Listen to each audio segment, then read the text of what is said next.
Now? All right. Hey, thank you everybody for joining us tonight here for our Treasure Valley Partnership Regional Town Hall. This is the first time I think we've ever done this, so it's pretty awesome. And it's nice to see so many people here in the crowd. And I don't know how many are online. I'm not sure if you're gonna be able to tell on that or not, but that's pretty, it's 10? 10 people, that's good. That's awesome. My name is Trevor Chadwick. I'm the mayor of Star, and I am the current chairman of the Treasure Valley Partnership, a partnership that's been together for roughly 30 years to work on the needs of our region.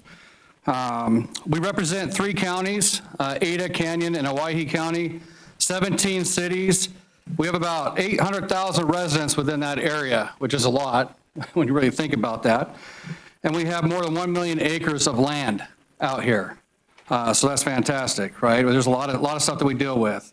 We're a unified coalition working to ensure that growth pays for growth, quality of life is protected, and your taxpayer dollars are spent wisely.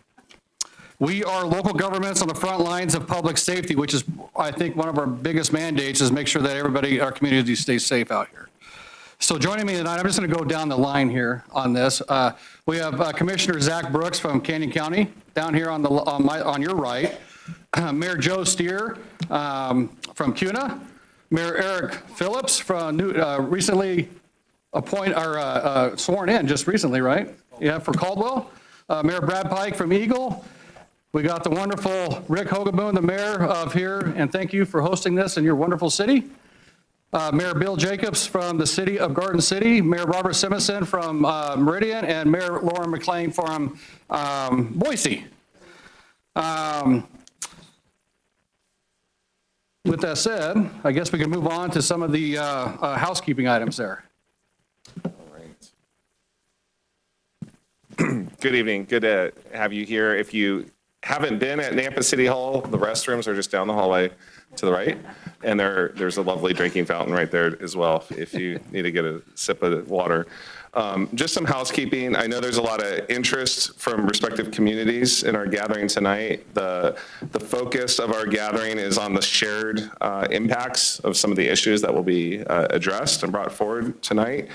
While we may provide some brief examples of how those impacts respect our respective cities, the intent here isn't to spend most of the time responding to questions, very important questions that you might have about how things are impacting just your city. If we may permit some very brief moments of time to respond to questions, but we really want to stay focused sort of on the shared impacts of the issues that Mayor Chadwick brought up at the opening. So there will, time permitting at the end, be some opportunities for some questions. So maybe just think ahead in framing the questions in ways where it's generalized, where any of us could potentially, answer the question, if that makes sense. So with that, I will move it on to the issue at hand. Commissioner Brooks. We good? Okay. Good evening. Yeah, mine was being kind of funky. So the issue at hand is basically local government and how do we pay for it, right? So we have the Idaho State Legislature that creates the rules to the game. They set the framework and they set the rules for how we operate local government and how we fund it.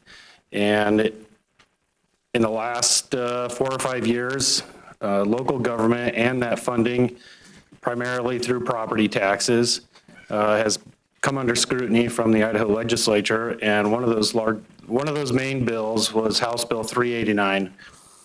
And that affected and changed the rules to the game of how it basically capped property taxes. And I think a lot of you probably understand that here. The problem with that was not that we're going to sit up here and go, hey, there's not enough money for everybody, right? We just want to sit here and raise your property taxes as elected leaders. That's absolutely not the case. But we were elected to oversee the machine that is local government. And I believe, and I think probably most everybody else in this room believes that the decisions are made best, the closest to the people. And right now we are living in a system where the state legislature has really decided to put a squeeze on how those services are provided and how they're funded. So at a city level versus the county, I'll just say for the cities, what Mayor Hogaboam needs to address, the issues and whatnot at his city are different than necessarily what CUNA and Mayor Starr need to address.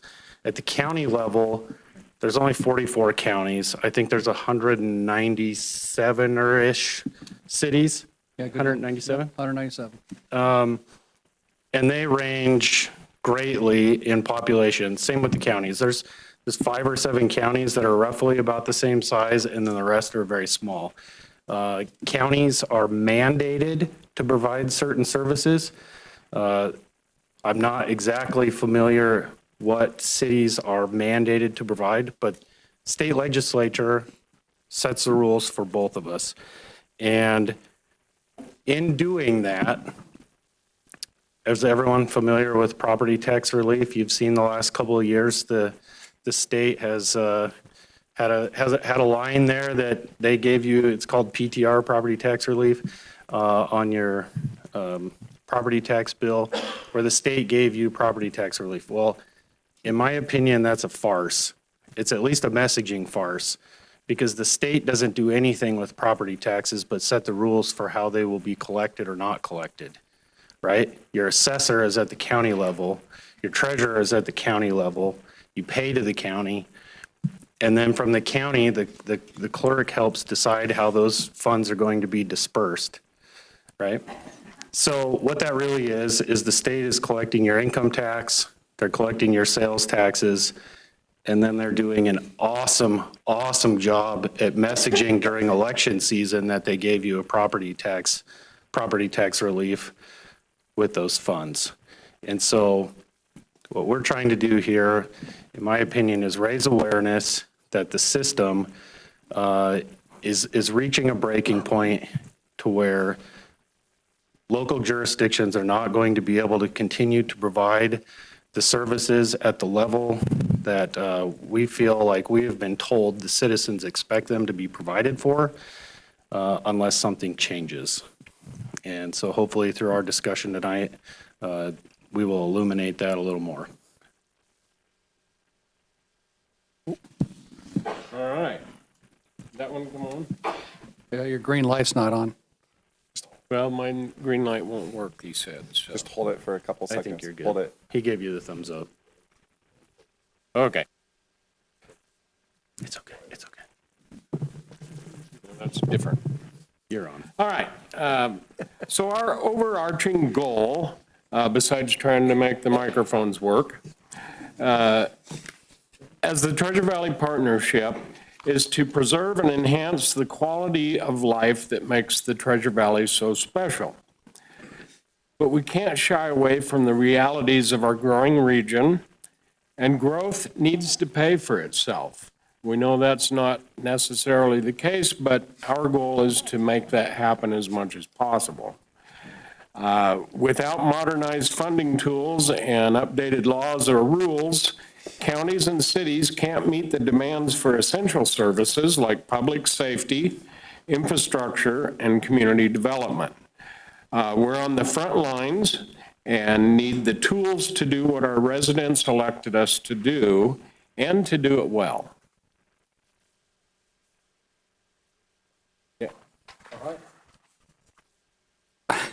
Mayor Hogaboom is going to talk about tax policy and what we're looking at as one of our Treasure Valley partner pillars out here. And then I'll move on after that and talk about public safety and infrastructure items. All right, tax policy. I was fighting for this one, so it's glad you're giving this one. So tax policy is interesting. There's a lot of ways to kind of discuss it, but in summary, there's a history in Idaho of tax policy, and I don't have time tonight to go through the history, but I want to maybe speed up to more recent history. The Idaho legislature there wasn't always a homeowner's exemption, for example, so I can't help myself, just briefly. There was basically a taxpayer revolt in the late 70s, and so those in public policy are familiar. In the late 70s, early 80s, there was a taxpayer revolt. I think Time Magazine and others even had some of the activists nationally who were saying property taxes were escalating. A lot of that was due to tax structures which tax homes based on their relative value. You had home values going up at a higher rate relative to other uses, commercial, retail, and therefore homeowners were there was a shift to homeowners to pay more taxes. That explains why, whether it was California with Prop 13 or Massachusetts with Prop 2.5, you saw measures that came in play that tried to create a predictable climate for property taxpayers on the homeowner side to limit the way in which your property tax bill went up. Sales tax is predictable. You're paying a percent based on what you consume. Income tax is a rate of income, over a certain level of deduction.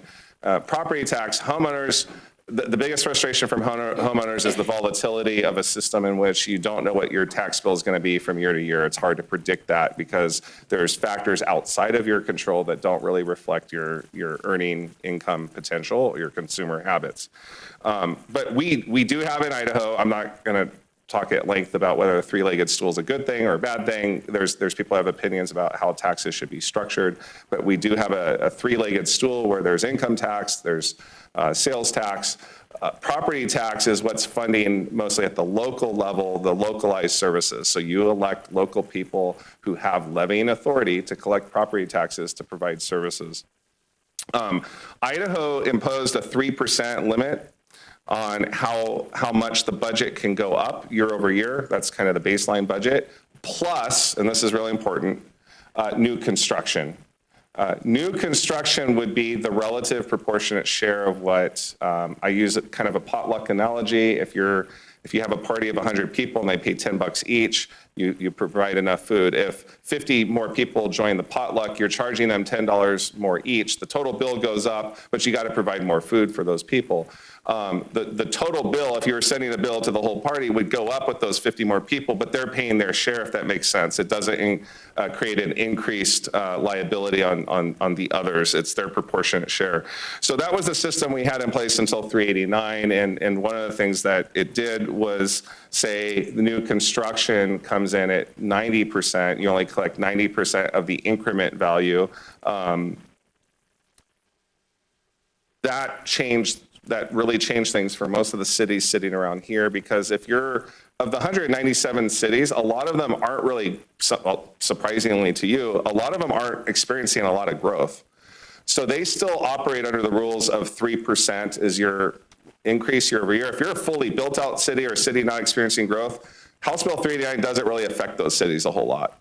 It really affects cities that are growing, because as growth occurs, we have to provide more services, but we only get 90 cents on the dollar. And it's actually worse than that, but that's another conversation another time for tax policy, because the land value change in a subsequent bill also isn't captured. So when ag land is converted to residential, that increased value, the levy rate is your budget divided by the total taxable value.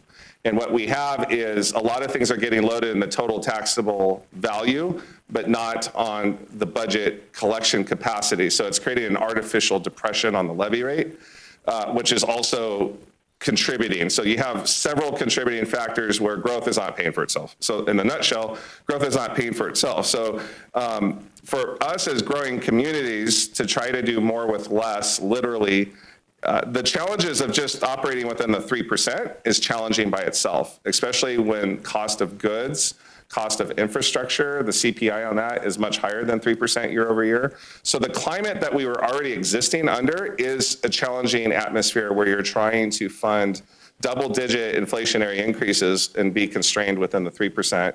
And then you add to that new construction and trying to maintain proportionate services, but not getting the full increment. So I've likened it to allowing more people to come to the potluck, but not collecting as much money from those new admissions. So what happens over time is you're going to feel less food is going to be received by all the parties because the chef can only provide so much food for the entire party. So maybe a few people, it won't be felt, everyone's eating to their full, but over time, you'll see this compounding effect. So 389, that is one of the big challenges just from a tax policy is new construction comes in at 90%. They also, and I'll call it arbitrary because there really is no rhyme, reason, or logic to it. They created new construction has a hard 5% cap. This really affects, Mayor Chadwick and Starr. If you're experiencing growth over 5%, they really cut you at the kneecaps, where let's say you have 15% growth, you're allowed to add the 3% plus the 5%, so a hard 8%. So you're having to, feed people 50 cents on the dollar essentially. And so that creates a big, big challenge. So they have this hard 8% cap that doesn't respect how many people are being admitted to the party, as it were. And so it's going to create strain on the ability to provide services. I'll just briefly say expiring urban renewal, that's a whole mystifying world for a lot of people, including our legislators. I say that respectfully.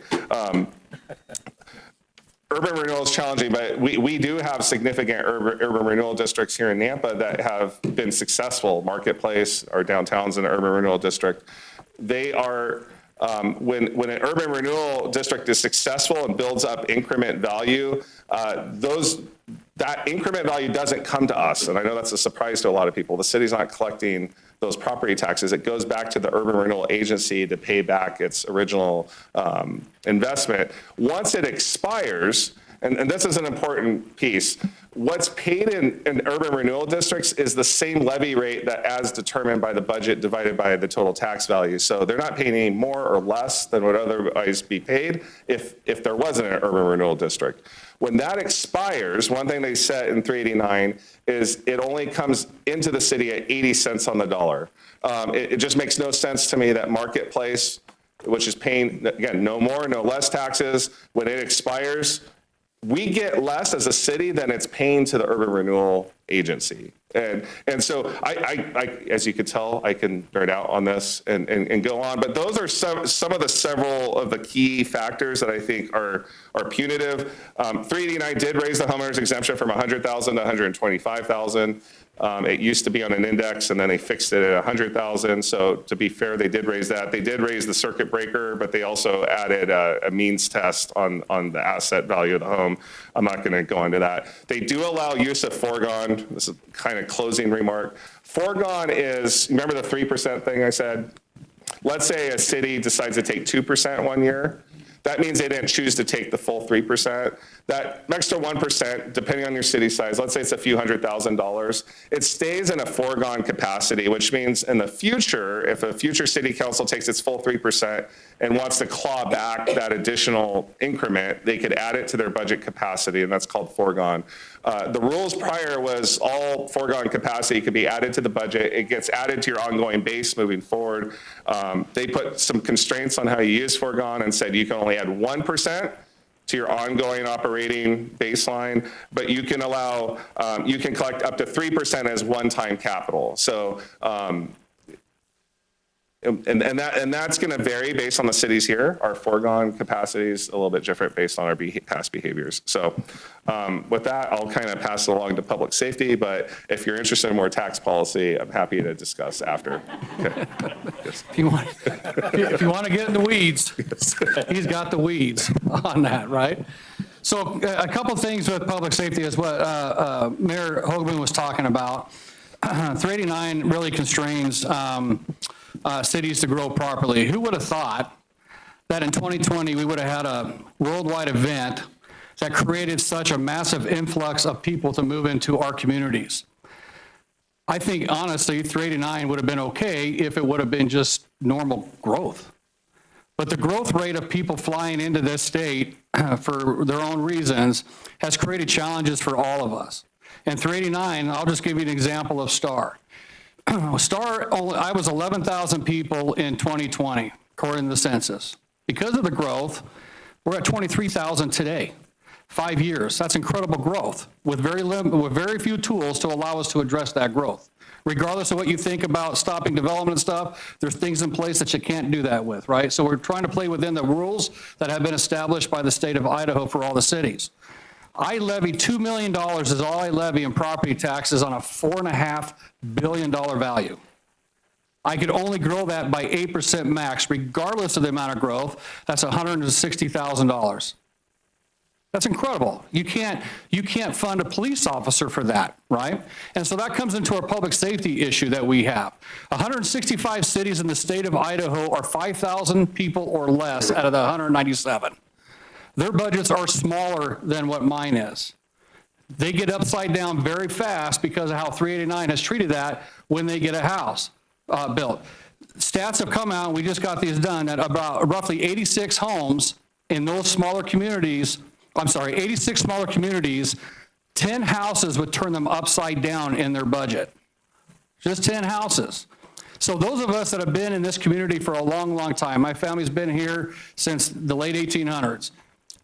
Kids can't even buy a house in this valley anymore. Star used to be considered the armpit of Ada County, if you ever heard about that, the armpit.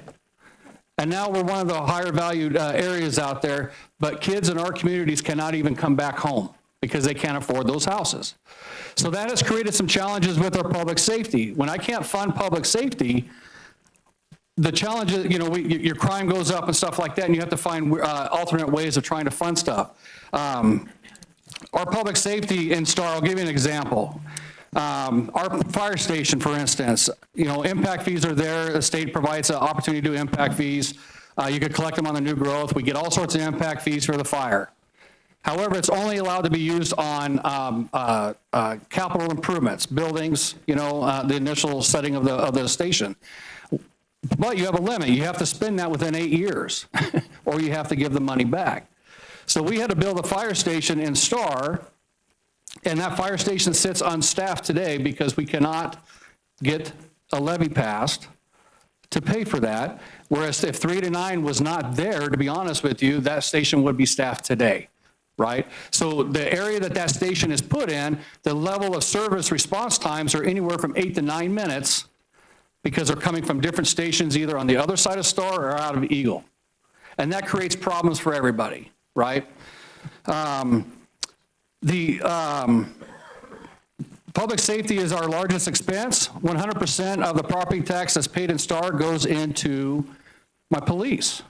Now, out of these 197 cities, everybody's unique and different. Some cities have their own police and their own fire departments. Some contract their police and have fire districts. Some have sewer districts. Some have their own sewer. They're all unique and different. So a one-size-fits-all approach, like 389 was done, creates problems on all sorts of magnitudes for every single city that's out there, okay? My police, 100% of my $2 million that I collect in property taxes goes to my police budget of $4 million. I only pay half of my police for that, and I have to come up with alternate sources of revenue for that, which makes it very difficult to do other things in a smaller community. If we ever want to see growth for attainable housing for those of us, for our kids and family members and stuff that need that, you will never get that in these smaller communities if they're going to be upside down every single time they build a house. And that creates a problem. Infrastructure is another challenge for us with all that. When we're talking sewer and water, like I said, some cities have sewer and water departments, some have sewer and water districts. That's a huge one. With all the regulations that are out there, the federal regulations, the state regulations, and honestly, I'm just going to bring this up because it was a big controversial thing here recently in our areas, Eagle and Star, with discharging of water. Where does it go? Does it go in a canal or does it go in a river? Canals can be cheaper, rivers are going to be more expensive. There's all sorts of factors that go involved with that, but with people's misunderstanding and their concerns, prices keep getting driven up, but you have no way to fund this stuff. Right? Growth should truly pay for growth, but we're being hamstrung with that ability to have growth pay for growth right now. And that's why this Treasure Valley Partnership has been together. I mean, for the last couple of years, we've been really hammering this home and trying to figure out ways to make some changes out there to make certain that growth is truly paying for it. So it doesn't come back on the existing taxpayer that's sitting there in the form of an additional levy or additional bond or things like that. That's the challenges that we're facing here in our community. Roads is another one. And you're hearing things right now about the state. The state provides funding to the cities as well and the counties, right? There's other sources of funding out there, but they're not very much funding, and they keep toying with that because of what's happening at the state level. And that's going to create more constraints and challenges for us as local communities to be able to fund that necessary infrastructure, the necessary public safety. You know, the last time I looked, police, fire, and sewer and water are probably the most critical things that we need to pay for in our society right now. We do not want to turn into some of these holes that we see in these other areas with public safety going down the toilet, right? Literally down the toilet with a system that we can't even hardly flush in because we're full, right? So we're out here trying to find ways and trying to find solutions, and we need your help. I'm just going to tell you this right now. We need your help when we come into this position, when we're working with the state legislatures and stuff, to try to find these solutions, because your lives depend on these very things that we're trying to fund and trying to find ways to take care of, and we're being hamstrung in doing that. Okay? I know we'll have some questions, and I can just like Mayor Hogaboom could go on tax policy, I could too, but I could go on this other stuff for days on it, because I've lived it. I've been mayor since 2020. I've lived in Idaho my whole life, and we've had some crazy growth in our community of Star, right? And it's scary. It's scary that we're seeing what we're seeing and not being able to fund this stuff. But everybody that's up here, everybody in our coalition, in fact, all 197 cities and all 44 counties are trying to fight the same battles to try to make certain that your community stays safe out here, right? And so we're going to need your help on that. All right, who's talking about the Treasure Valley Partnership voice? Who was that? You got infrastructure, somebody's. I went over it briefly on infrastructure, roads, and we'll get more into that as we go. I can take that. Okay? So the Treasure Valley Partnership voice.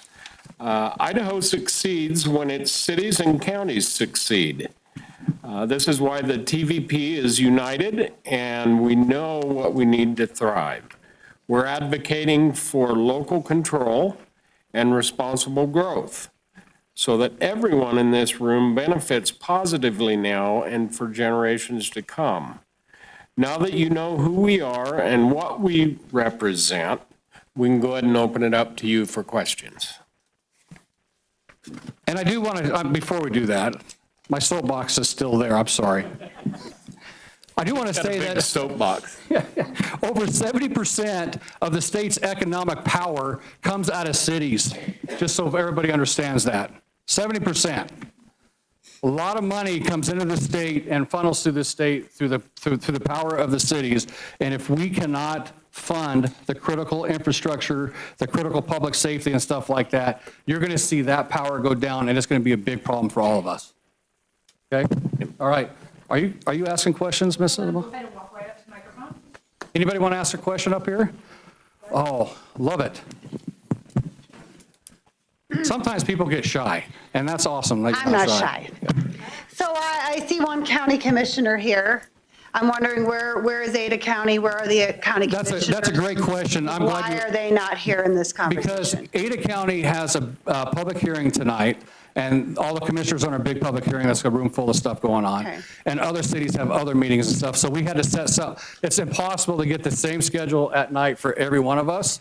So there's going to be other Treasure Valley Partnership meetings like this, like in Ada County, where they'll be involved with as well to be able to answer some of those questions. And then ARPA funds. ARPA funds, yeah. Yes, you guys got all fat and happy on ARPA funds, and you know, I see a lot of parks being built and different things like that, which are great. But if we're having issues funding our safety, maybe we need to refocus ourselves a little bit, and you know, and I'm wondering, you know, if ARPA funds have created a lot of this extra expenditure, and you guys are still relying on those funds because, you know, before 2020, we didn't seem to have these problems. Can I answer that question for you? Yeah.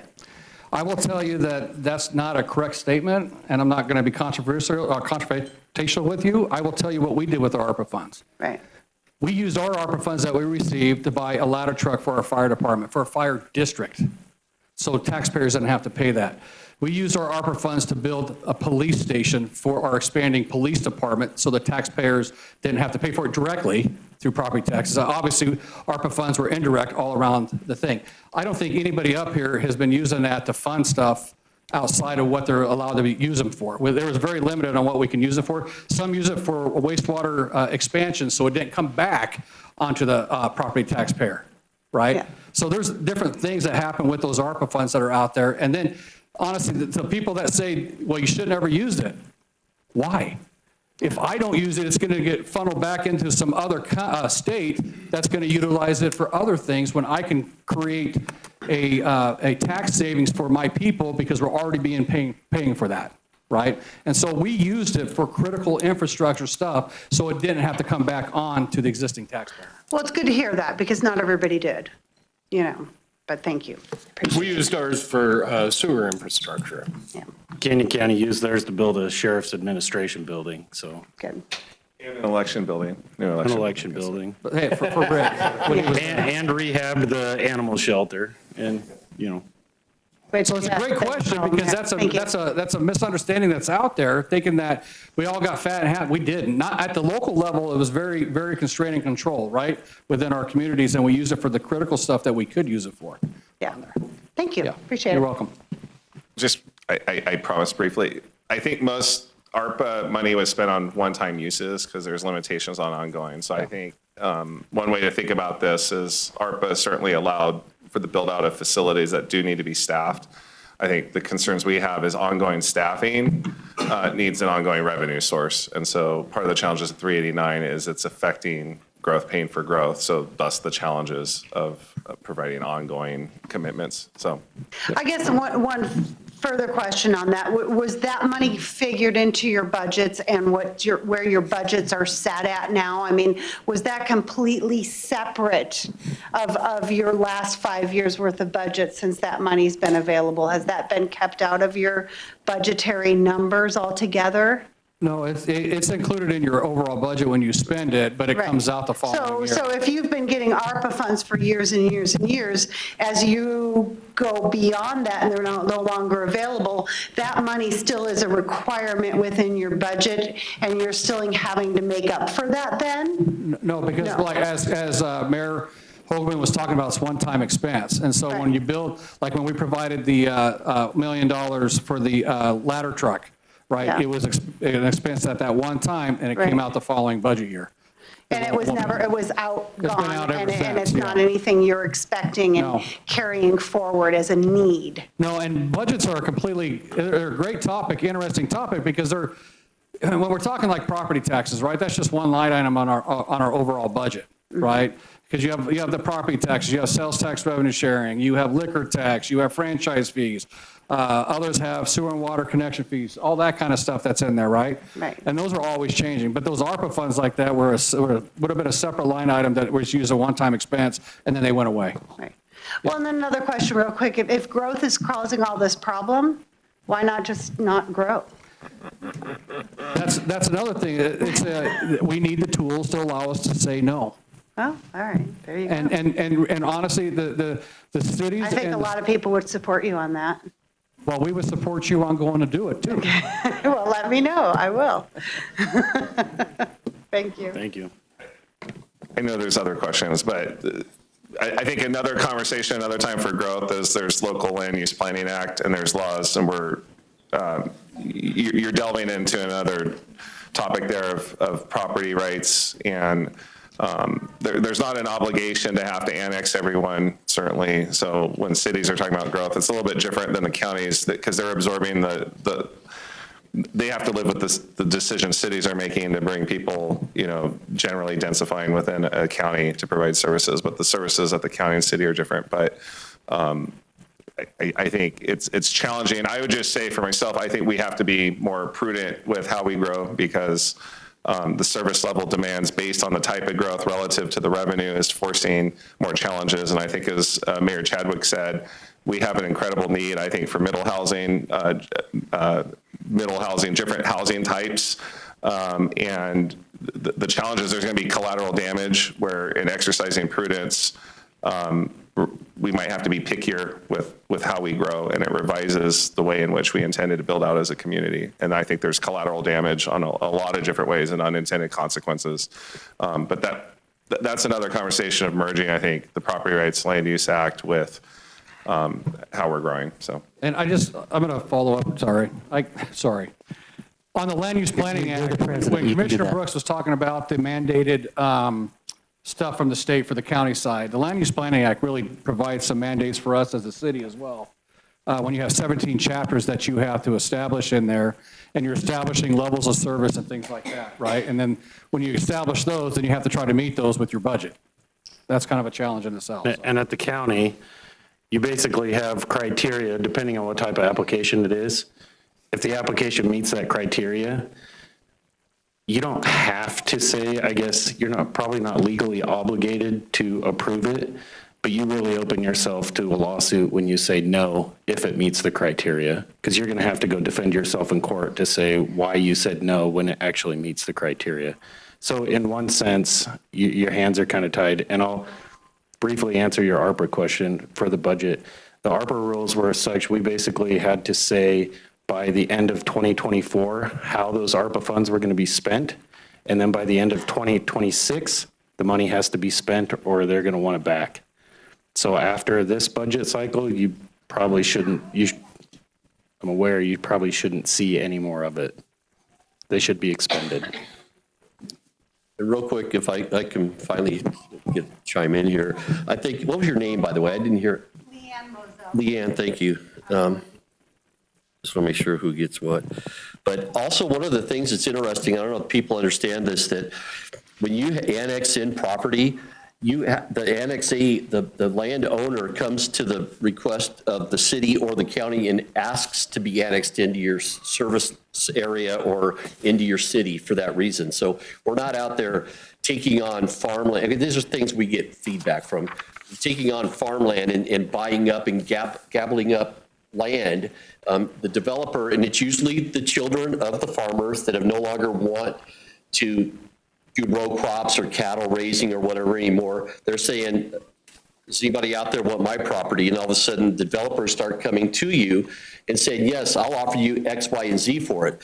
It's way more than you would ever make in your lifetime, usually as a farmer. And we have property in Colorado. We go through the same problem with that. But the thing is, the annexation is important for the public to understand that you would request annexation in usually for services, water and sewer and things like that. But it's not government going out there and doing that. So I just think that's an important topic as well, that you have to request the annexation to come in. So when you're asking for growth, yeah, we're not out there gobbling up land. It's the land people coming to us and saying, hey, particularly to the developer, and hey, I'm interested in selling my property. It's an important factor. All right, sir, go ahead. My name is Buzz Bokamp. I'm a fire commissioner for Caldwell Rural District. And to say to you gentlemen and ladies, I'm preaching to the choir. 389 is a terrible, terrible debacle. It was passed through the last 2 weeks of the session in 2021, and nobody knew what it was about. It was supposed to be property tax relief, so everybody got excited. But all it's done is taken aim at taxing districts, especially fire districts. You know, our mill rate keeps going down because of 389. You know, to try to survive is just phenomenal. There's a rumor that the new legislature is going to take aim at 389. Instead of having 3%, they're going to make it 2%, but they're going to give us back growth. Well, that's not going to really help all of the other rural districts where they don't have growth.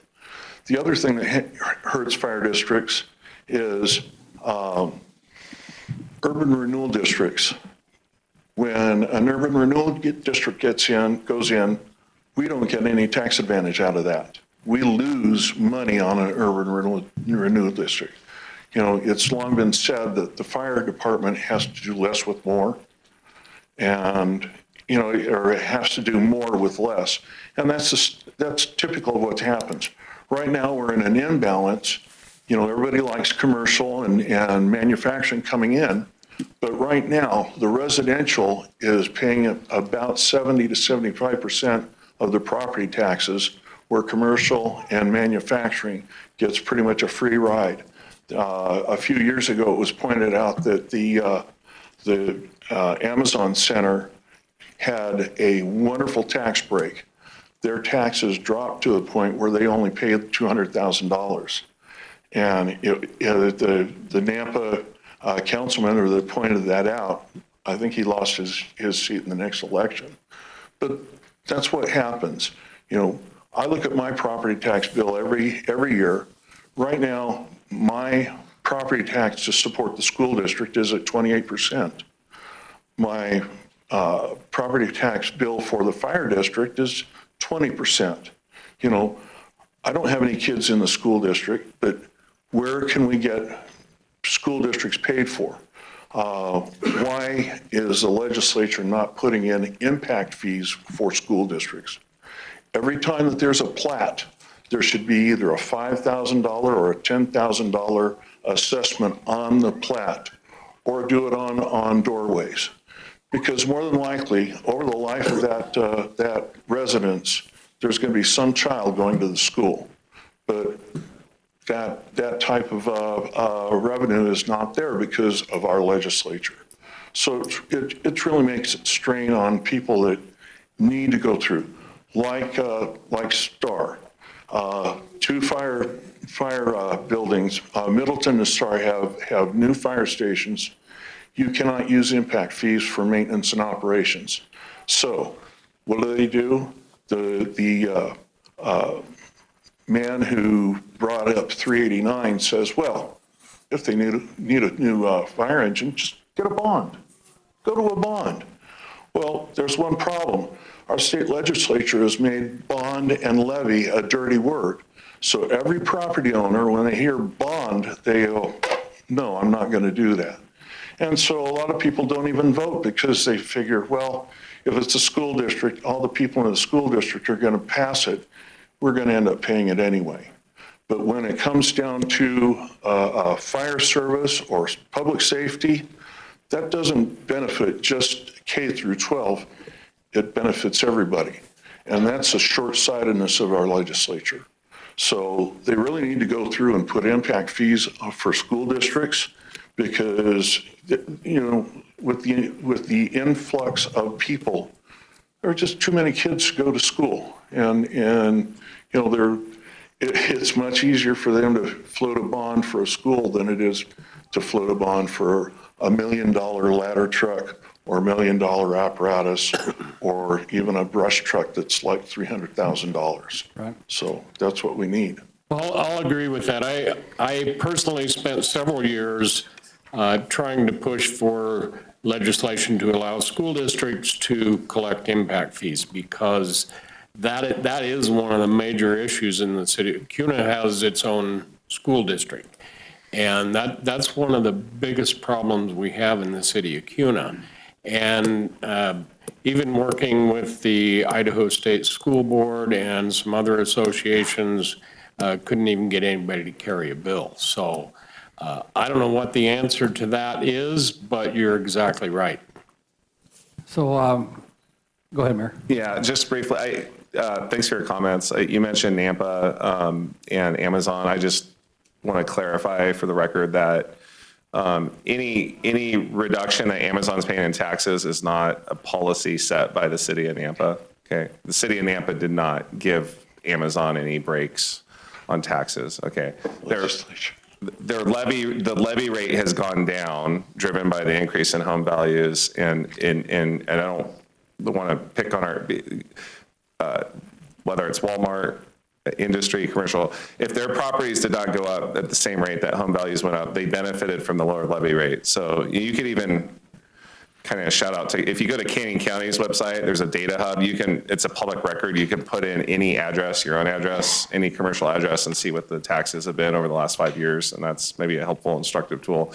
Amazon actually, the city negotiated with Amazon to pay more fees than what impact fees would have required of them. So regardless of people's respective thoughts about Amazon, good, bad, or whatnot, I just want the record to reflect that as far as the discretion that the city exercised towards Amazon, that they paid more than what impact fees would have required, and any tax reductions that they pay are not some tax break that the city has issued to them. But all your other points are well taken. I just don't want there to be any misunderstanding about the city of Nampa's relationship to Amazon. So thank you. And I'm going to follow up on your levy thing about the fire districts. I think there was like 15 fire districts this last election in November, not fire districts, but 15 public safety levies that were out there statewide, and only 2 of them passed, right? They've created such a 66 2/3 is what is required to pass these levies, unless it's a supplemental, which is 50%, right? And supplemental of 2 years. And it's hard to do public safety on a 2-year increment and hire people for that stuff. That's the challenge we're facing. And so STAR, for instance, 4 times has failed to try to get that 66 2/3. However, we've had 58% of the people say that they wanted an increase in the levy, but because of the state threshold, it's prevented it from passing. And that's why this buildings stay empty today. And that's the challenge that we are facing, is just all the different nuances in the laws that are creating our problems here with public safety. And if I could just add one element is, you brought up a very good point, is we're up here representing cities and counties, but there are so many taxing districts in Idaho that were impacted by 389 at all levels. You know, it's not just the cities and the counties. We maybe get the attention, but whether it's the fire districts, library districts, EMS, everything, they all feel the impacts of these changes. And, you know, they're providing essential services in the same way that we are. I mean, we have loved ones that die all the time, and we have cemetery districts that have to deal with the impacts of these changes. And, you know, I don't think anyone can look back from 5 years ago to what today and say that your costs haven't gone up one way or the other. And that's what every government entity has to try to do, is provide the service with the cost going up, but in a constrained way based upon how we can grow revenue. And when you look at those, I mean, I think there was like 8 cemetery districts in Idaho that tried to had to get a levy increase, and I think they all failed, right? Just to maintain operations in their facilities. So I mean, this impacts a wider range of things that impact all of our lives out there, right? So. I think if you can get a hold of me later, I'm also a fire commissioner for Eagle Fire District. So I think we should start collaborating our efforts together as fire districts, as we're doing up here with county and cities. And maybe we can have a stronger voice when we're actually talking with our legislators and stuff. So I'd be very interested in having a conversation with you in the future. So if you leave a card before you leave, if you have one, I'll find one for you, and then we'll go that route. I'm fully retired. So I was. Well, Yeah. you know, and I've got a lifetime appointment, though, because I stood for election, nobody ran against me. And so. That's the way it is with a fire commissioner. The only way to get out of that job is to die. I'm not ready. So you're I'm not ready. But you won't have an ambulance come and get you because we don't have any. I got to catch up to my 99-year-old mother. She's still out there causing problems. Thank you, gentlemen. Thank you. And Mayor? We have further questions? Oh, go ahead. Quick supplemental. Yeah, they can come up. This will be really quick. Hey, you can come up here to the So podium. one of the collateral damages on 389 restricting growth increment. So there's been a lot of talk about impact fees. Impact fees are based on a 10-year capital improvement plan. So you're projecting into the future what your needs are. It's based on your existing level of service. You project what the growth is, and you're trying to do the proportionate impact that is associated with that growth. And then you roll backwards, and then you divide it by the permitting to try to collect the incremental share. That's to build the capital to, let's say, house the police officer, to house the firefighter or the truck. When 389 came in, it impacted, and this was one of the things that I tried to bring up to the legislators is the impact of 389 is, instead of being able to hire, say, the 10 police officers over, just using a round analogy, over 10 years, you're now only going to be able to hire, say, 8 out of the 10. So it has this, devious is a strong word, it has, there's these strong implications now where even a lot of people are saying, well, just jack up the impact fees. The impact fees have to be tied to your level of service. And your level of service relative to staffing is tied to ongoing revenue. So when you get cut at the kneecaps on ongoing revenue, the collateral damage on this is it's going to affect the level of service that we can obligate onto the future relative to impact fees. So there's, again, a legal framework around impact fees. So you're not going to be able to collect impact fees. You're going to have to downgrade your level of service. In a nutshell, you're going to have to downgrade your level of service. And so over time, you're not going to be able to keep up with the proportionate share that you would otherwise do to provide quality of life. So, okay.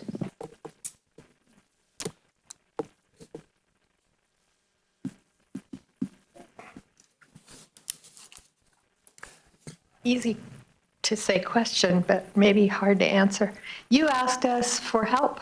Exactly, can you define, what can we do to be of Absolutely. help? So there will be, we're going to try to run some legislation this year to try to make some changes to 389. And when that happens, the call for citizens is going to be out there big time. The honest truth is, and my friends in the legislature probably slap me when I say this, is we have a hard time as cities getting stuff passed, right? It takes the citizens that vote for these folks to make the change, to make sure that they hear what we're trying to say and try to make sure that our public safety, our infrastructure and stuff is staying up to speed. So when this legislative stuff comes out, I don't know, do we have a, info@treasuryvalleypartnership.org would be a great place to send us your information. and then we will, yeah, perfect, thank you. You sent a note there, and then when we have a call to action, we will reach out to you to have you help us get out there and try to make some of this change, right? And then talking to your neighbors, it's the old adage, right? When you're running for office, I come to talk to you, you love me, get 10 of your friends to come and vote for me too. Get them to start talking and you know what, to be honest with you, these form letters, don't do form letters. That's so impersonal, right? Just send your own letter to them so it's not a form letter, so it sounds different, because when I get a form letter, it's the same thing. I'm putting it away. How is it impacting you? What's your concerns and stuff like that on there, right? If you could put your name, email, and where you're from, and that way we can keep that organized, and then we can get Yeah. That's a great question. I'm glad you asked that. Thank you. I saw, right there, that gentleman here. Yep.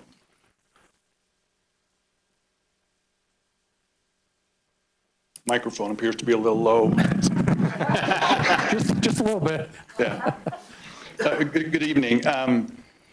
It was gratifying to hear that public safety and quality of life are among your cornerstone points. I've been here since 1988 originally. I'm just going to toss out there the notion that I think most people would agree to. As a broader Valiant entity, we are building toward gridlock in every sense of the word.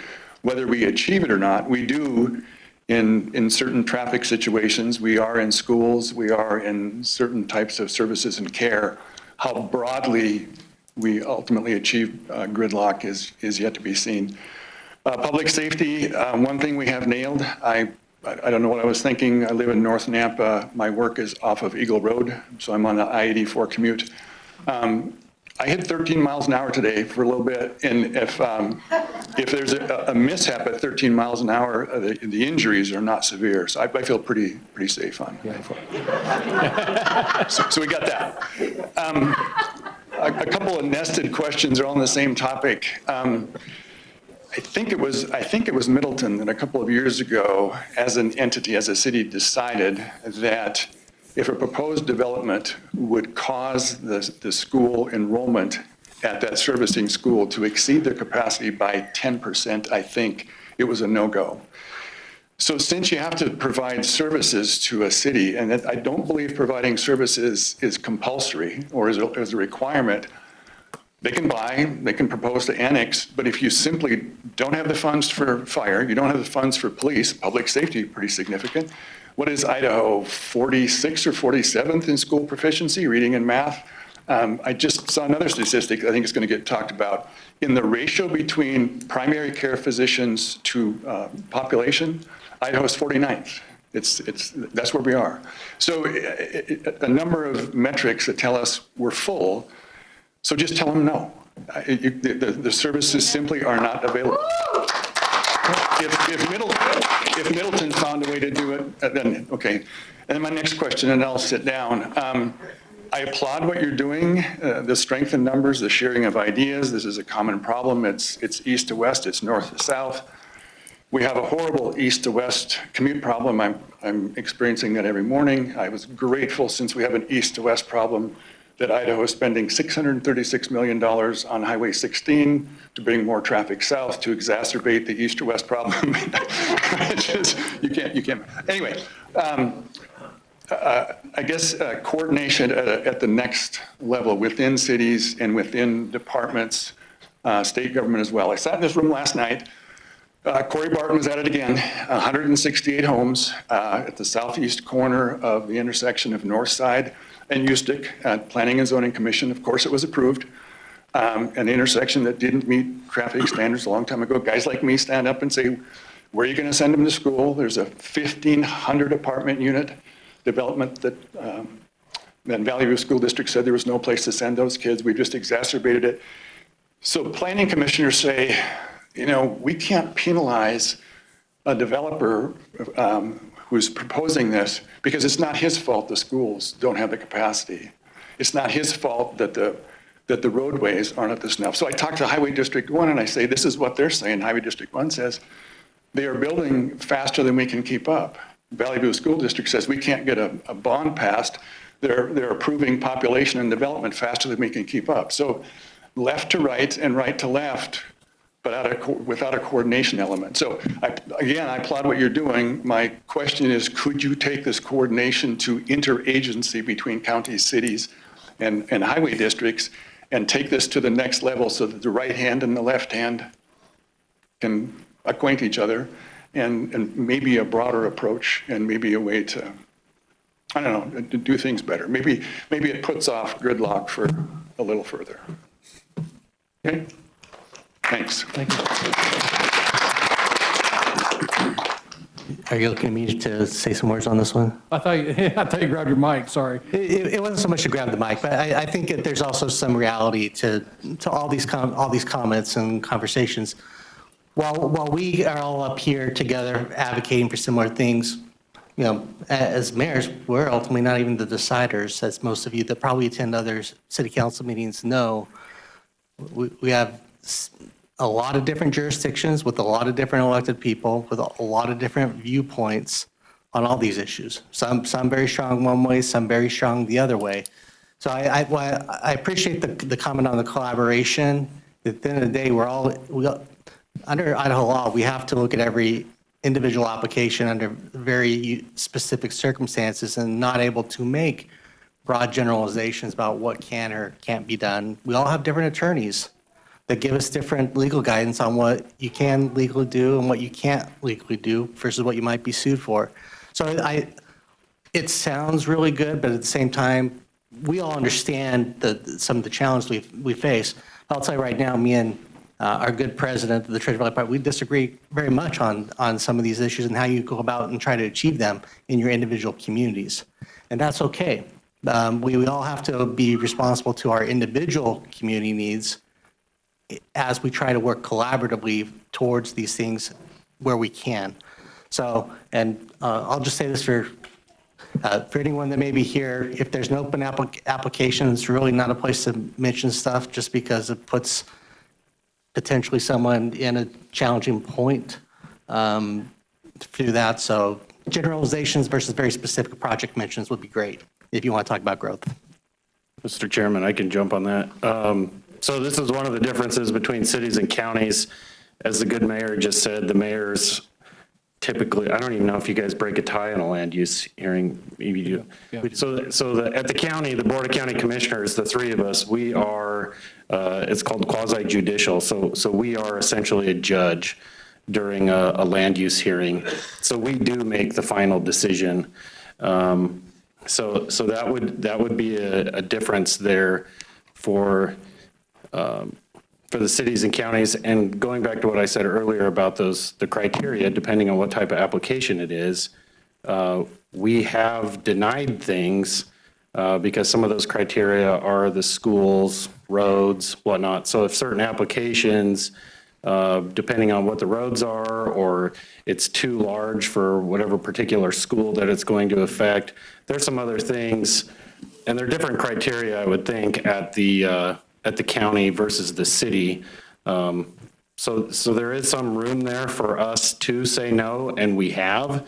But again, if it meets all the criteria and you can't come up with basically like a judge's decision, they're called findings of fact and conclusions of law. If you can't come up with legit reasoning that's going to hold up in front of an actual judge in district court, you're going to have to figure out a way to approve it. And if you do deny something like that, you have to give them an idea of what they can do to change it so that you will approve it. So in the end, it's going to get approved one way or the other, unless they're just not willing to do anything, but that's rare. If I could, Ladies first, please. Who's got a coin? We need a coin. I'm nervous anyways. Well, come up, join me, and we can be nervous together, okay? All right, no, go ahead. Oh, well, you go ahead. Okay. First of all, I'm glad that there are folks who are willing to step up and run and govern us all, because it must be challenging. And my name is Bob. Do I give my home name and address? Okay. So with Bob, you figure I get to the basics in something simple. So the reason I'm here primarily is because the mayors are here, and I like to know what is being done presently, because I know there's discussion about it.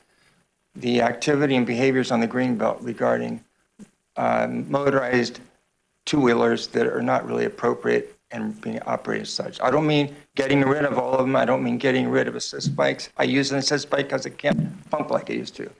But I'd like to know, and it's a tragedy waiting to happen, and I figured that my understanding is that you all have jurisdiction over your section of the Greenbelts. So, and I'm sure many other folks from other parts of the valley maybe don't live in your jurisdictions, but they use the Greenbelt. So that was the first thing I wanted to ask about. Mayor? Oh, so now I'm going to be like Joe and not be, oh, there, I got it. All right, well, hello, Bob, I'm Lauren. I'll talk a little bit about the Greenbelt, but I also want to acknowledge some of the other topics that have come up tonight. And sir, the tall gentleman, what's your name? Brian. I got to laugh because I was driving here tonight and I found myself thinking, well, thank goodness I'm only going 23 miles per hour, because if there was an accident, I would be safer than if we were going faster. So appreciate the way you're thinking about moving through this gridlock. And the suggestions, ma'am, your requests for an ask of how you could help us.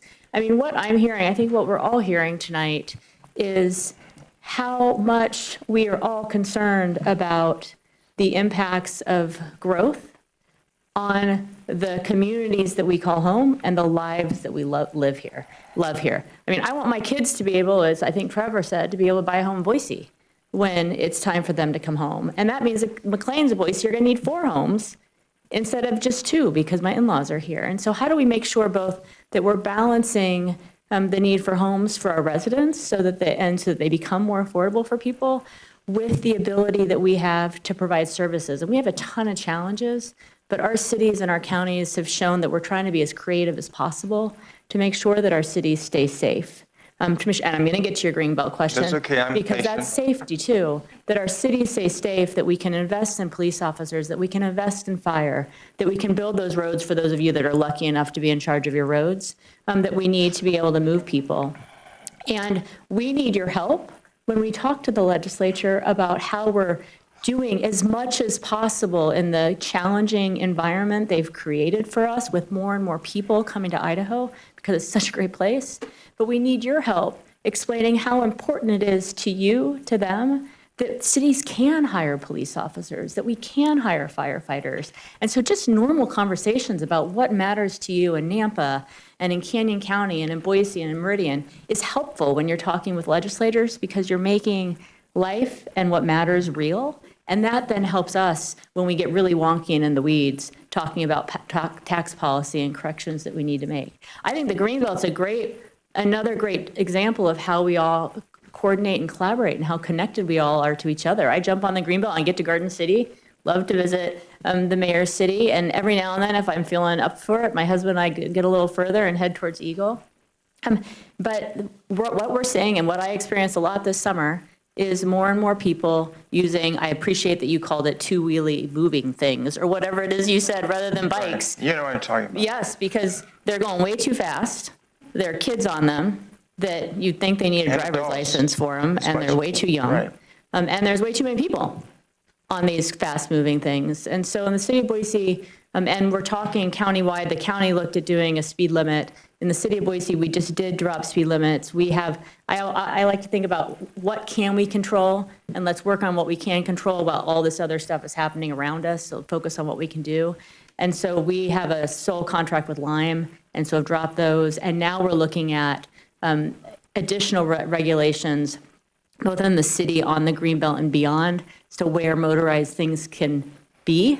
And then at the legislature, actually, my team and many other cities are having the same conversation on the classification of these vehicles, for lack of a better word, because they need to be classified in different ways so that then we can have some rules around where it's appropriate to be on motorized things and where it's not. Well, I'd be happy and more than willing to be part of the solution. I have a number of ideas. I won't belabor them here in terms of, but just one basic one. Years ago, there used to be a sign, no motorized traffic, and it was very clear what motorized traffic was. I want to, let me bring this up, though.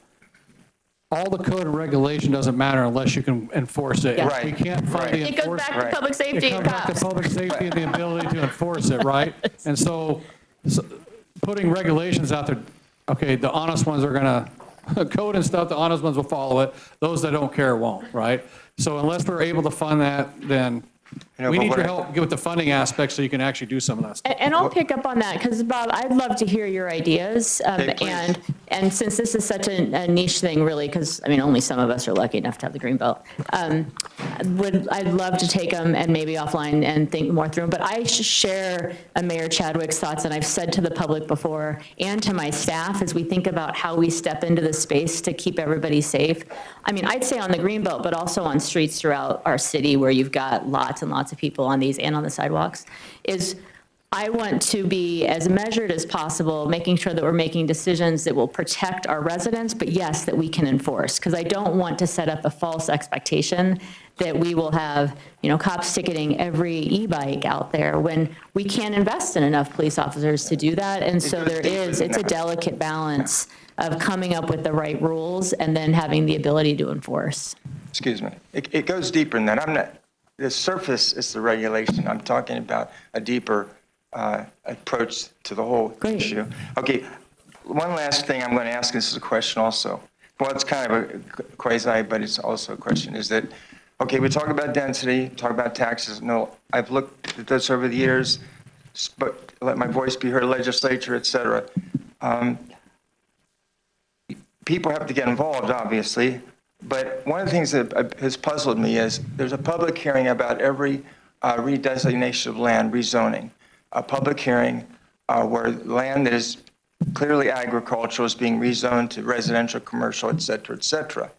I'm curious what pressures you are under, or how citizens, if they're willing, could speak out other than a public hearing to say, hey, wait a minute, because isn't the density result of all this ag land being rezoned as commercial or residential, and the density of the housing is because of that? If we said farm ground is good enough 50 years ago, 100 years ago, it's good enough now, we ought to preserve these areas for that very purpose, production of food, and not fill it with houses that produce absolutely nothing. So Maybe for I what can it's worth- interject. Bob, let me interject real quick, Yes. because Bob is in my city, and I know Bob well.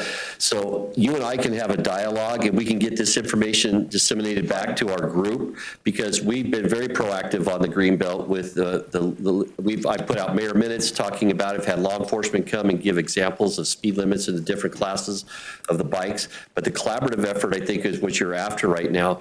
So coming up with solutions so we can pass that forward is exactly what you and I can do together, and we can work on this, because it is one of your concerns, but we've taken it on in the city of Eagle already, so we will make sure that your voice is brought through the rest of the Greenbelt area. So I think that's important to have that. I've talked individually with each municipality I'm talking about here. The land use side of that too, talk to him about the rules and the whats and the why we Okay. have to do All right. things the way we do it Fair enough. on that, because there's a lot of things behind the whole I'm sure there process. is. Yeah, that we have to follow. Too much to try to get out in the understand. next 50 minutes with Okay. other people wanting to ask Okay, questions. all right, fair That's enough. why I'm saying, reach out to me, and maybe that can be a segue to other citizens within your own community. We're really the liaison for this to get passed on and find solutions for it. Yeah. So, but we need to hear from you so we can work forward with that. So, Okay, thank you for your time, and thank you for your patience. I went longer than I thought.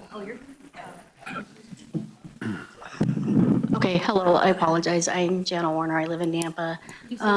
Yeah, Jana Warner. So I've seen some faces online a lot, so it's like kind of nice to be able to come in and have a conversation in person. But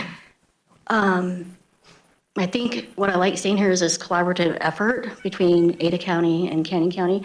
I just, kind of sounds like we really got to work with the legislators with adjusting 389, make it more applicable.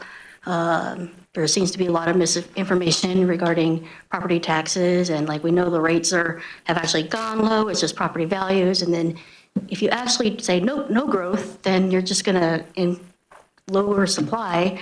I know there's always talk about high interest rates. It seems impossible to buy, which that does impact, but trying to educate people that it's multifaceted and not just one single issue.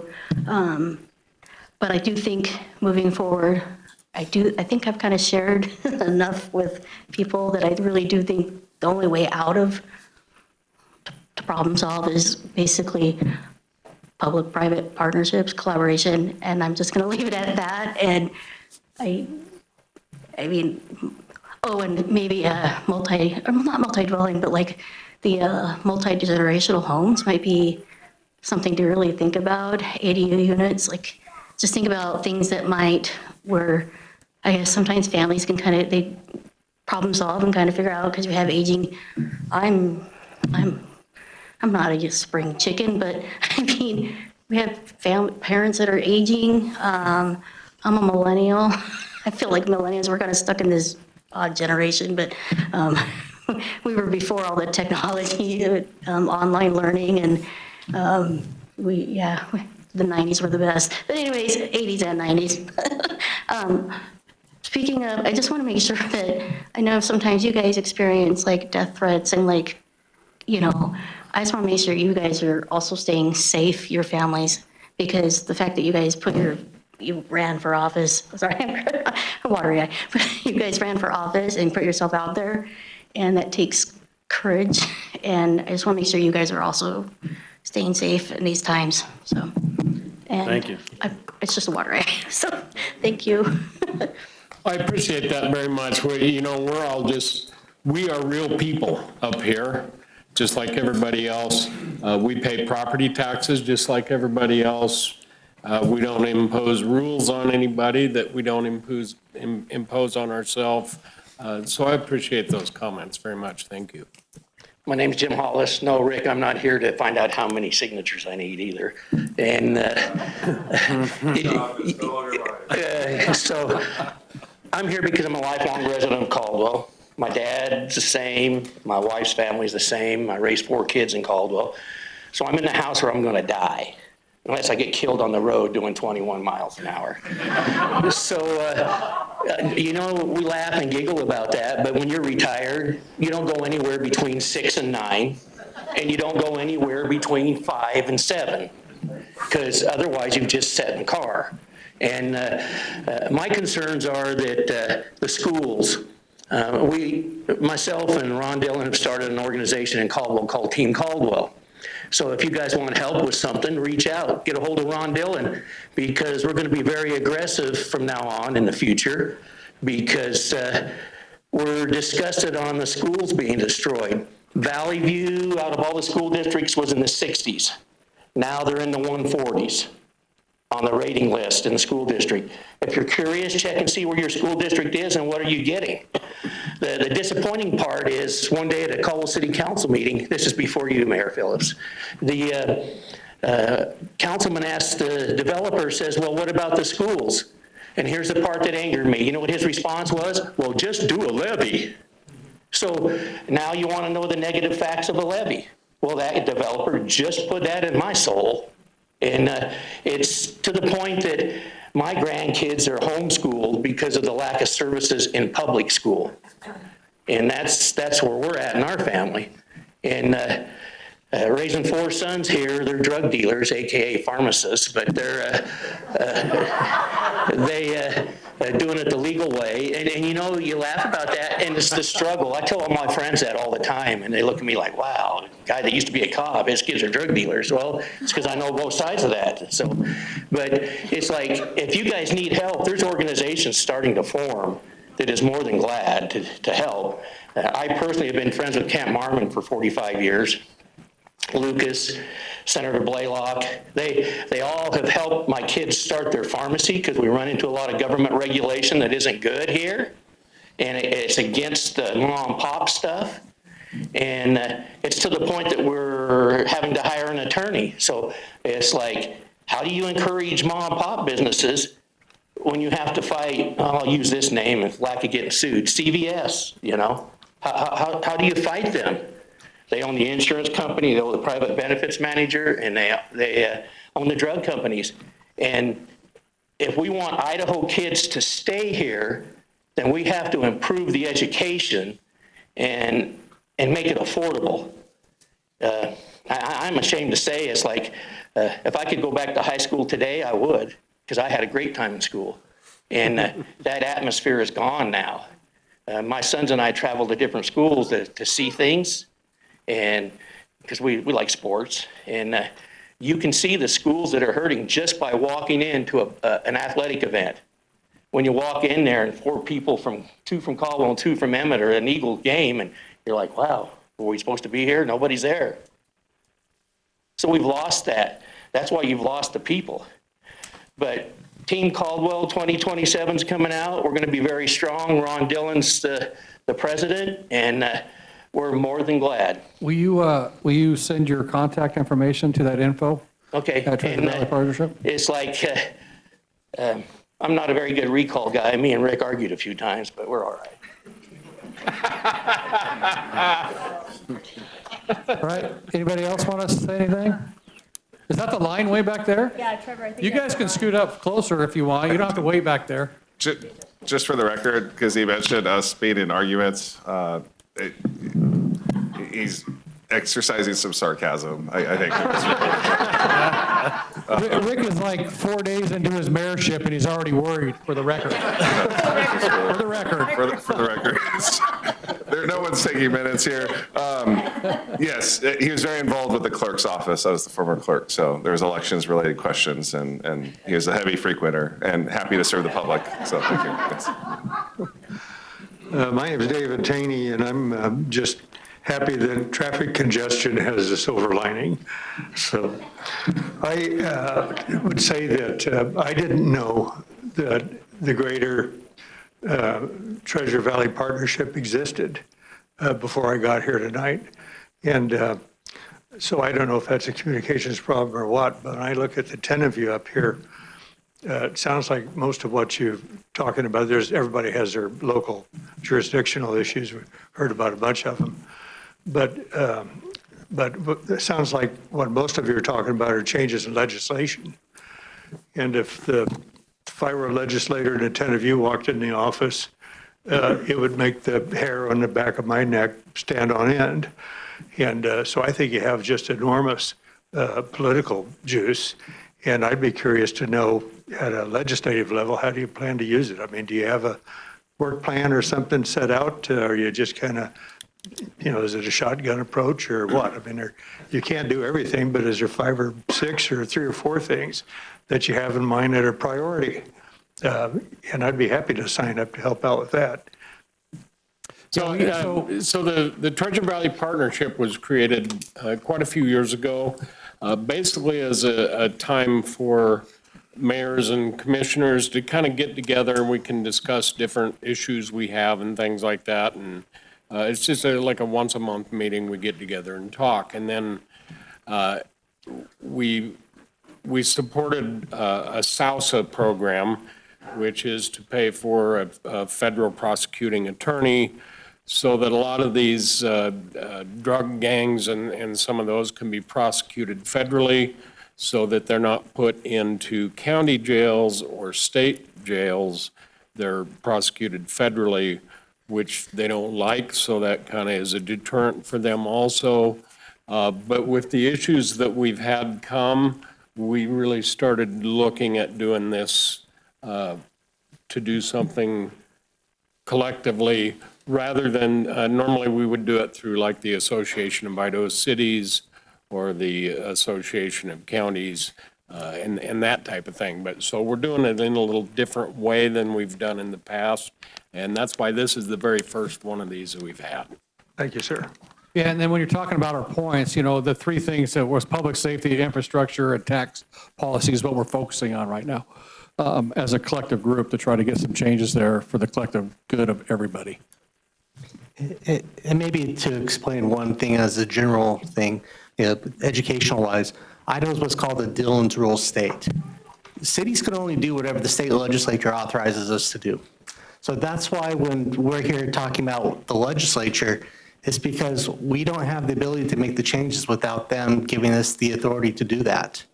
And so they often go in and will make those changes that we then have to live with, no matter what they are. And so since I've been attending the Treasure Valley Partnership, this is 90% of what we talk about are the challenges we face from changes to the legislature or changes from the legislature that we would like to see.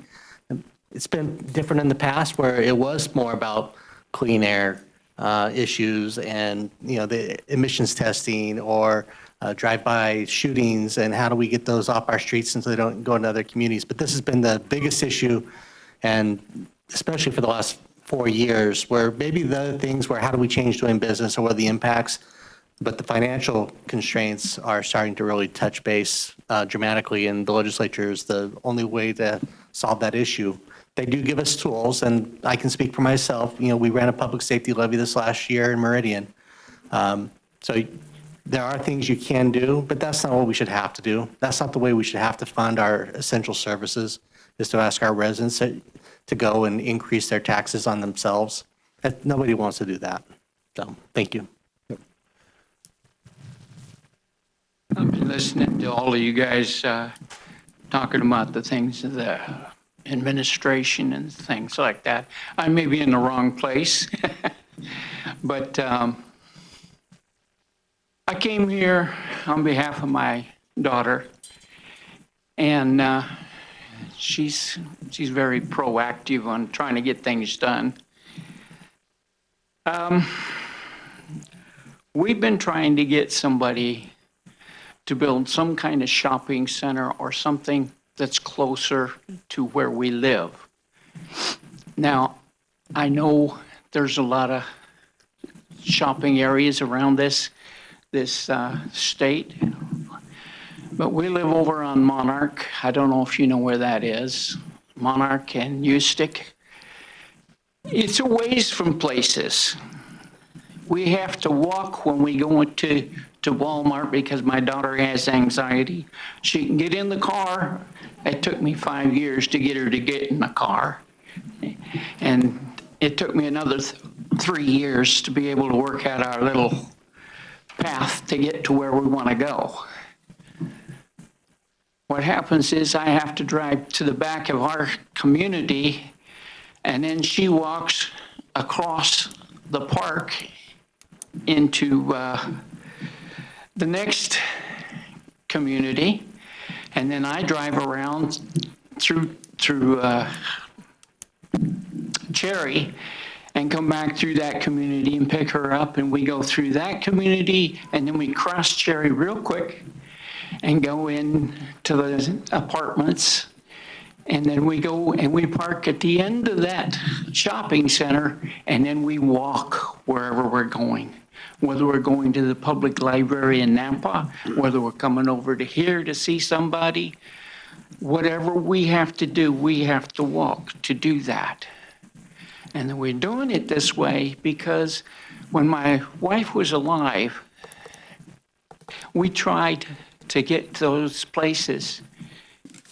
My wife was in a power chair She had MS, diabetes, an aneurysm in her brain, no hearing in the left ear, and very little in the right. And we had to walk up Ustick to get to Walmart if we were going to go. And what that meant was my wife had to ride her power chair on Ustick. And there was nothing there. There was no sidewalks, nowhere for her to go without falling over or having a problem. We went to these meetings to say, well, here's what we'll do, what we can do, what we can't do, and so on and so forth. And we've always been getting these things, well, we can't do that. That's not our fault. That's not where we're supposed to go. It's not our responsibility. Okay. Well, we were talking to these people that were building the road, trying to extend Ustick. And I said, will you put a sidewalk over the bridge? Will you put a sidewalk along Ustick? That's not our responsibility. I said, what is it going to take? Somebody getting killed for you to act and do something? Well, you know what? It was only 2 weeks later somebody did get killed in a wheelchair on Ustick. And I went back to him and I said, now will you put on the sidewalk? And they put on the sidewalk over the bridge. And they've got a sidewalk all the way down to Caldwell Boulevard now. But on the other side, there's still no sidewalks over there. And they say, well, that's not our responsibility. I said, well, you're widening the road, right?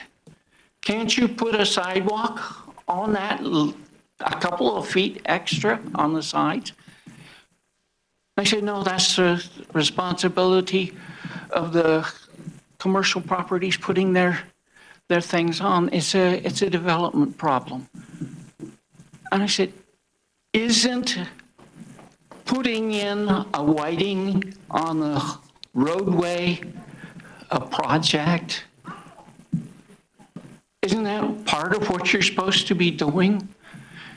You know, we came here from Washington. We'd been in California, Nevada, and all these other places. And we watched on TV, and Idaho said, come to Idaho. We're accessible. We're accessible. We have accessibility here. Is this accessibility? What about our kids that have to walk alongside these highways and places? What about them? You're talking about the kids in the school? Yeah. They're having to walk on those highways.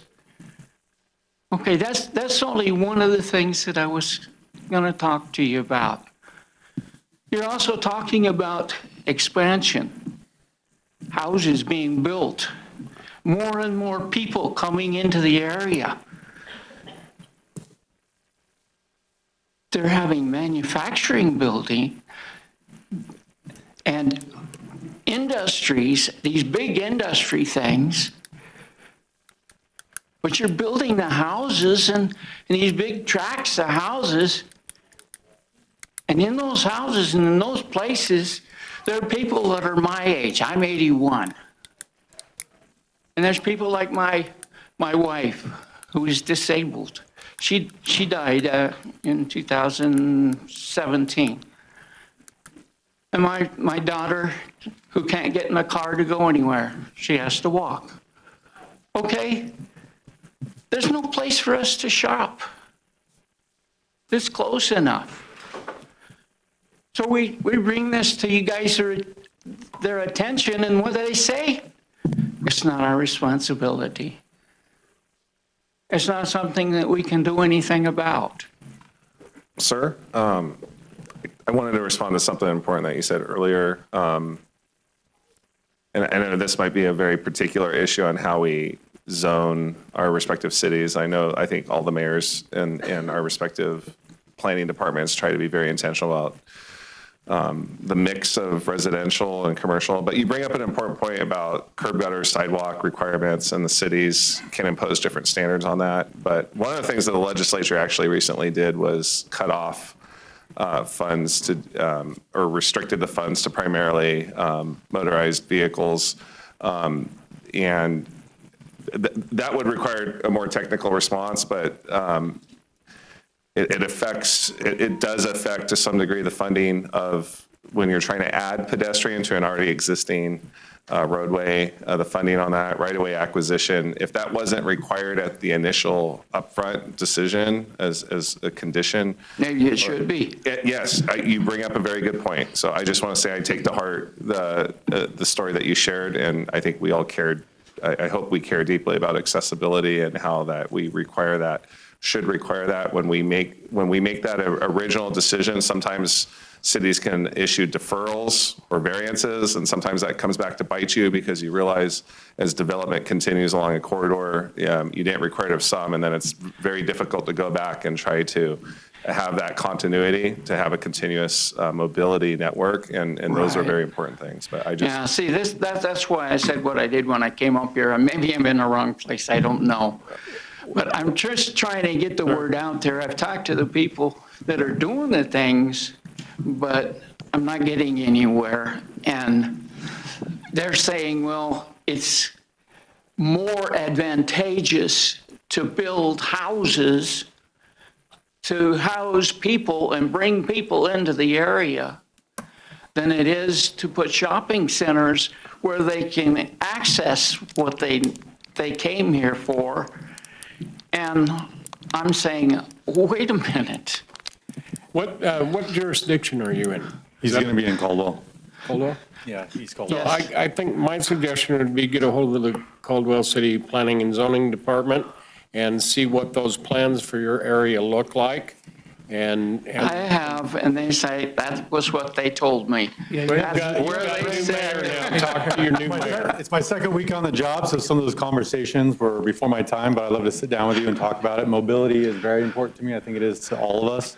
We are improving in Caldwell. We're getting closer and closer, but it does take money, which is why this conversation is important. But I'd love to talk to you offline about some of your issues in that particular area, which we'd have to then look at zoning. What are we allowed to use in that area or bring in? And yeah, so let's talk offline about that. Can you get his contact and give it to Mr. Eric? Okay, well, thank you. All right. Thank you for listening to me. And Mayor, Good, thank you. This will be our last question, so we say in a timely manner. Go ahead and have a seat right here and I'll put your info. And then we'll wrap it up for our first town. Okay. Hello, Nancy, Boise, Idaho. You have outlined the factors that go into our challenge of financially supporting growth. And our commissioner has relayed the obstacles to limiting development. My question is, what is currently the active conversation among our legislators about limiting development, and what is the role of legislation in limiting development? That's my question.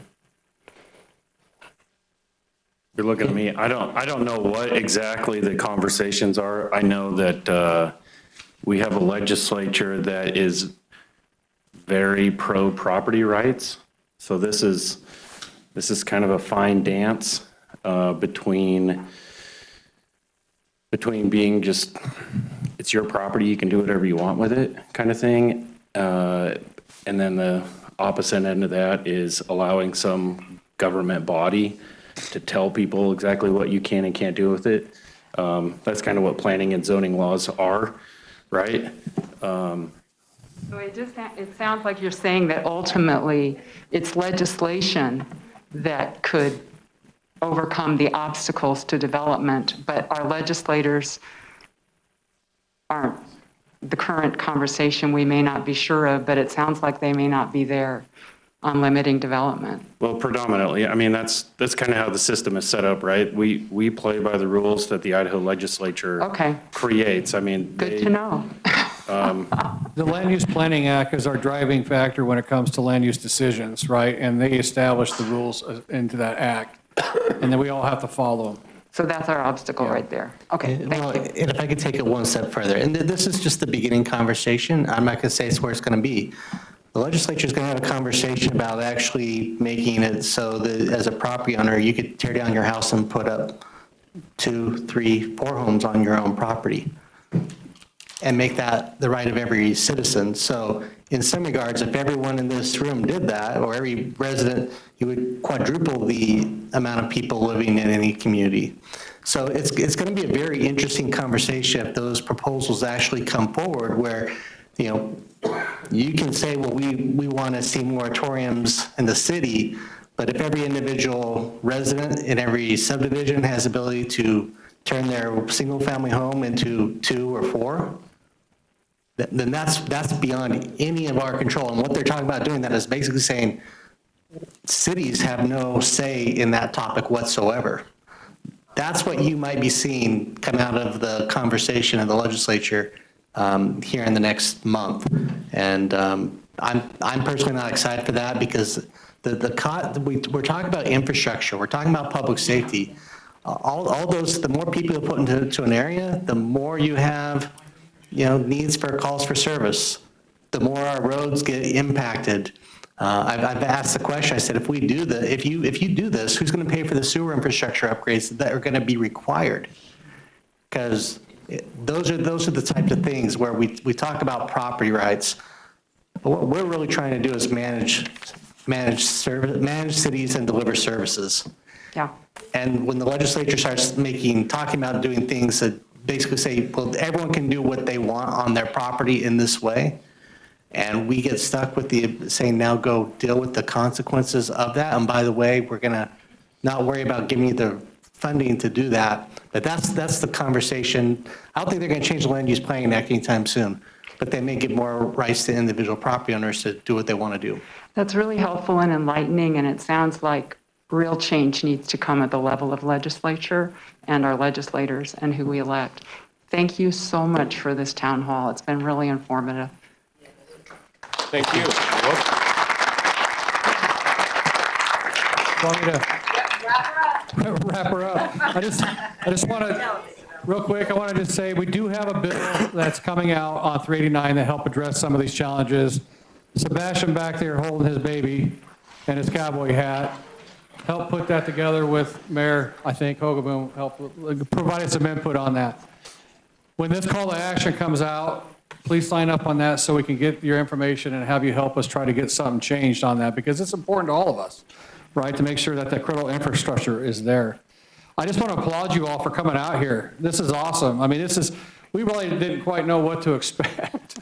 Some of us thought nobody's going to show up. What's that? Neither did you? So if you know, we're all very passionate about our communities and our valley and stuff like that out here.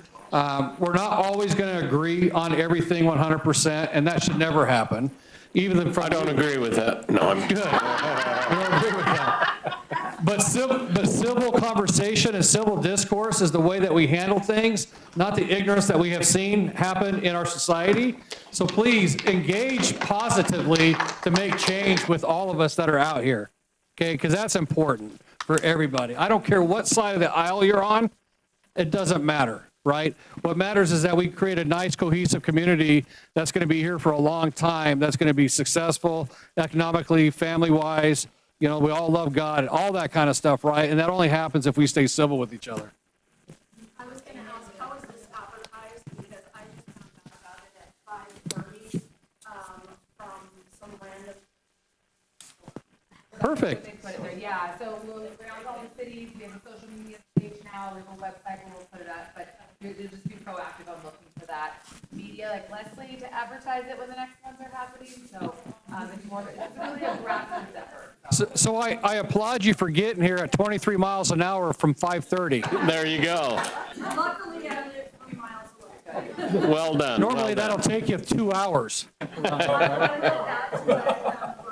though, I've been working temporary